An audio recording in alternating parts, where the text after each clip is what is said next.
கண்மணிக்கு ஜீவன் அர்ப்பணம்.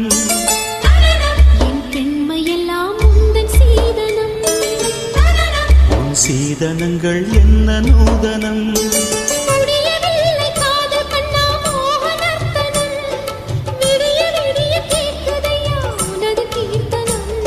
சொர்க்கம் தாண்டி செல்லும் அம்மா எனது சொப்பனம்.